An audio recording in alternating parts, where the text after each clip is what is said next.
Yes. नमस्कार, मेरा नाम है आरव सिंह और आप देख रहे हैं पॉलिटिकल पंचायत।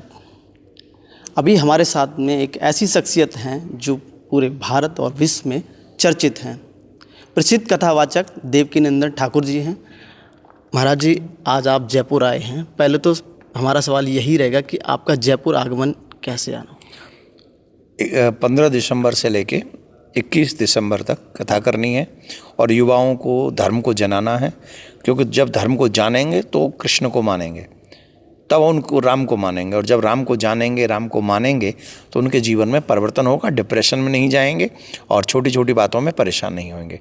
इसलिए प्रत्येक सनातनी का दायित्व है कि पहले अपने बच्चों को, जैसे मुसलमान भाई अपने बच्चों को कुरान पढ़ाते हैं, 99% जानते, जैसे क्रिश्चियन भाई अपने बच्चों को बाइबल पढ़ाते हैं, वो 90% जानते, हमारे बच्चे नहीं जानते। और इसीलिए कहते हैं हम भगवान को नहीं मानते, क्योंकि जानते ही नहीं।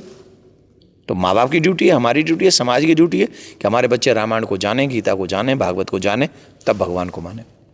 तमाम संत हैं, अलग अलग पटल पर अपने अपने विचार देते हैं, अपने वक्तव्य देते हैं और सनातन की बात करते हैं। लेकिन जब हिंदू राष्ट्र की बात आती है या कोई अन्य कोई बात आती है तो एक साथ एक पटल पर दिखाई नहीं देते हैं। ऐसा क्यों? मंच अभी इतना बड़ा बना नहीं है ना कोई कि उस पर सब एक साथ आ जाएं। कितने संत हैं, कितने महात्मा हैं, कितने धर्माचार्य हैं, एक मंच पे कैसे बैठा लोगे? पूरे कुंभ में साधु संतों के लिए जगह कम पड़ जाती है। तो इतने साधु संत हैं, अलग अलग मन हैं, अलग अलग विचार हैं, लेकिन विचार वो महत्वपूर्ण है जो देश और धर्म की सुरक्षा करता हो। कौन कर रहा है इससे कोई फ़र्क नहीं पड़ता। अगर हिंदू राष्ट्र बनना है तो बनना चाहिए, सनातन बोर्ड बनना है तो बनना चाहिए, कृष्ण भूमि बननी है तो बननी चाहिए। तो कौन कर रहा है इट डज़ मैटर, लेकिन वो बन जाएगा। जैसे अभी हमारे शर्मा जी ने जयपुर में, राजस्थान में एक कानून बना दिया लव जिहाद को लेकर, ठीक है, आते ही बना दिया। सरकारें तो उससे पहले भी थी, क्यों नहीं बना पाई? उससे पहले सरकार नहीं थी राजस्थान में, लेकिन किसी को बेटियों की चिंता नहीं है। और जब बेटियों की चिंता नहीं है तो फिर उन्हें बनानी नहीं है। जिसको अपनी कुर्सी की चिंता होगी वो देश और धर्म को नहीं बचा पाएगा, और जिसे अपनी कुर्सी की चिंता नहीं, देश और धर्म की चिंता होगी, आने वाली पीढ़ी की चिंता होगी, वो शर्मा जी जैसा कानून बनाएगा। वर्तमान सरकार हिंदू हितैषी सरकार बताते हैं, तो इस सरकार में ज़्यादातर देखने को फ़ायदा तो ऐसा मिल रहा है कि मुस्लिमों को भी फ़ायदा हो रहा है।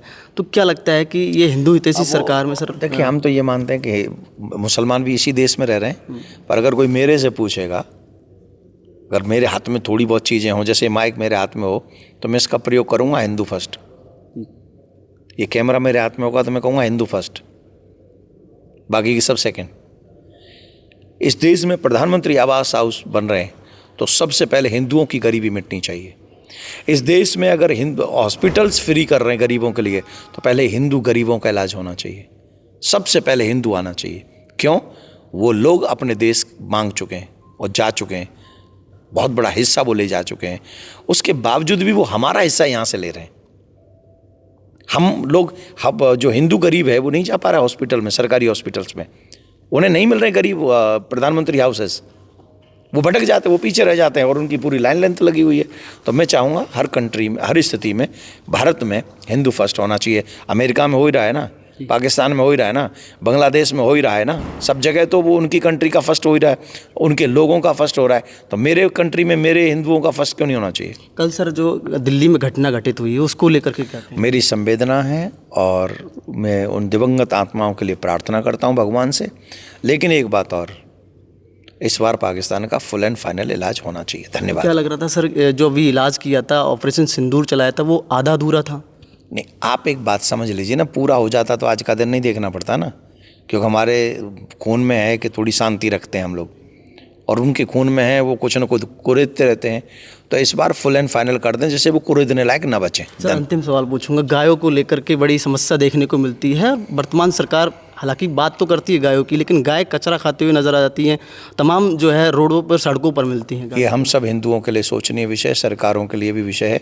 गौ माता बचनी चाहिए, गौ माता सुरक्षित होनी चाहिए, गौ माता की सेवा। कि हमको लगता है कि हम और आप जो सामाजिक स्थिति देखते हैं उस पर हम लोग वक्तव्य देते हैं, चाहे कृष्ण भूमि का मुद्दा हो, चाहे सनातन बोर्ड का मुद्दा हो, ये विषय ऐसे हैं जो सनातनियों के हृदय में एक स्पेशल जगह रखते हैं।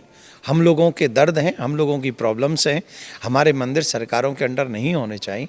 आदि गौ माता की रक्षा होनी चाहिए, कृष्ण भूमि का मंदिर बनना चाहिए, आने वाली पीढ़ी बचनी चाहिए। सरकारें अपने अपने हिसाब से काम करेंगी और हमें आशा है इन्हीं पॉजिटिव सरकारों से कि पॉजिटिव सरकारें हमें पॉजिटिव काम करके देंगी।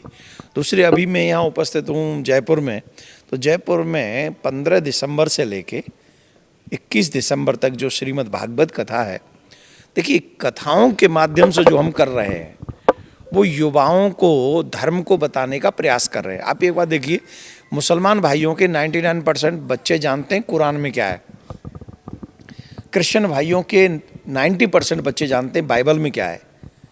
हमारे बच्चे कितने परसेंट जानते हैं रामायण में क्या है, गीता में क्या है, कोई बता सकता है? कितने जानते हैं? अरे हम बुजुर्ग नहीं जान पा रहे हैं क्योंकि हमें दूसरी माया से ही फुर्सत नहीं है। मैं ये नहीं कह रहा कि वो नहीं करना है, वो करना है, लेकिन हमारे धर्म को अगर बच्चे जानेंगे तो हमारी संस्कृति, हमारा परिवार, हमारा अपनापन बचा रहेगा। आज जो इतने रिश्ते टूट रहे हैं, रिश्तों में जो खटास आ रही है, रिश्तों में जो दरिद्रता आ गई है, ये सिर्फ एकमात्र कारण है कि हम लोग धर्म से बिछड़ गए। हम लोग धर्म को जानते नहीं हैं, हम लोग राम जी को जानते नहीं, हम लोग सीता जी को जानते नहीं हैं, हम लोग परिवार की मान मर्यादाओं को जानते नहीं हैं।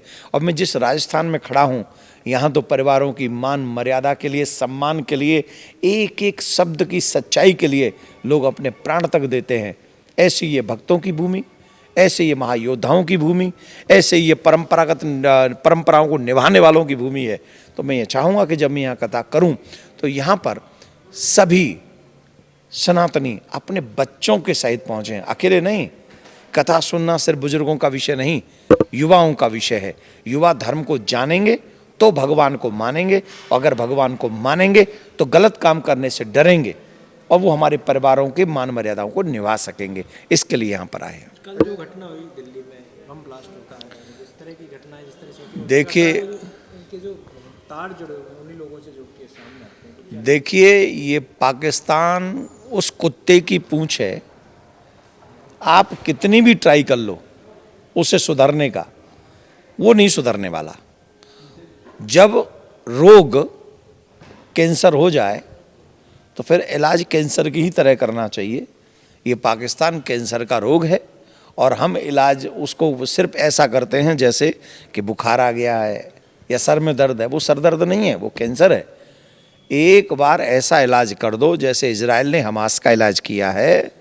एक बार इलाज ऐसा करने पर पाकिस्तान फिर कभी बम तो छोड़ो, वो बाशब्द बोलने से डरेगा। और यही सरकार ऐसा कर सकती है जो उसे मुंह तोड़ जवाब दे सकती है। पाकिस्तान को पाकिस्तान की भाषा समझानी पड़ेगी। वो शस्त्र की भाषा समझता है, शास्त्र की नहीं समझ में आएगी। हम लोग शास्त्र के हिसाब से चल रहे हैं, उसके साथ बिहेवियर कर रहे हैं। वो शस्त्र की भाषा देख चुका है सिंदूर में, अब एक महासिंदूर करने की आवश्यकता है जो उनका सियावर रामचंद्र की जय हो जाए, ये चाहते हैं। इस पर भी कुछ लोग राजनीति करते हैं, राजनीति लगातार होती है, तो क्या यही एक कारण है कि राजनीति होने के कारण? देखिए, पाकिस्तान पे मुझे नहीं लगता कोई राजनीति करेगा। मैं तो कह रहा हूँ एक बार ऐसी आर पार की लड़ाई हो ही जाए, और ऐसी लड़ाई होनी चाहिए जिस लड़ाई में ये दोबारा बार बार हमारी आने वाली पीढ़ी को प्रॉब्लम्स फेस ही न करनी पड़े। पाकिस्तान ने हमारे संस्कृति के साथ, हमारे सनातनियों के साथ, हमारी मर्यादाओं के साथ, हमारे देश के साथ कभी अच्छा नहीं किया है।